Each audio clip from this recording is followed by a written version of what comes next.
Former U.S. President Jimmy Carter is dead. He had celebrated his 100th birthday this past October. Carter left office in 1981, but his career in public life lasted long after that. The CBC's Lindsay reports. In Jimmy Carter, the United States elected an outsider, plain-spoken, humble, religious. I, Jimmy Carter, do solemnly swear. The promise of his presidency a contrast to the scandal of the Nixon White House. Let us create together a new national spirit of unity and trust. Carter grew up on a peanut farm in rural Georgia. He served in the Navy before returning home to expand the family business.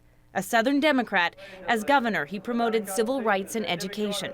Carter aimed to achieve a competent and compassionate government, but his achievements were often overshadowed by a world in turmoil and a suffering economy. Carter embraced the role of peacemaker and focused his attention on the Middle East. The deal between Israel and Egypt, known as the Camp David Accords, solidified Carter's reputation as a statesman. It led to a Nobel Peace Prize. But it was the conflict with Iran that many say defined his presidency.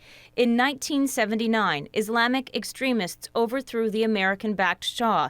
Iranian students took over the U.S. Embassy. 52 Americans were held hostage for more than a year. Carter ordered a high-risk rescue. It failed. 8 American servicemen were killed in a helicopter crash. The conflict with Iran led to a gas shortage, long lines and panic at the pump when Americans could least afford it. Inflation soared while wages stagnated. It is a crisis of confidence. In what's known as his malaise speech in 1979, Carter urged Americans to reduce consumption. He criticized self-indulgence and consumerism. It didn't go over well, especially in contrast to the telegenic Hollywood optimism of the man campaigning for Carter's job. Ronald Reagan would defeat Carter in 1980. Unpopular and just 56, Carter at first struggled with the adjustment to post-presidential life, but in the decades that followed, his public service would outshine his presidency.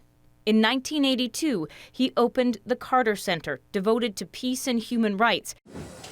He and his wife Rosalind helped build homes all over the world through Habitat for Humanity. He authored dozens of books, including a fly fishing guide and a novel. His 2006 book, which compared Israeli actions in Gaza and the West Bank with South African apartheid, drew sharp criticism from fellow Democrats. He spoke to CBC about the controversy. The word apartheid is provocative, but I don't look on the word provocative as negative. In 2015, a devastating diagnosis. Carter had metastatic melanoma spread to his brain. A new drug regime put him in remission, and Carter continued to work into his 90s, traveling, building, preaching, living up to the title of his autobiography, A Good Life. Lindsay, CBC News, Washington.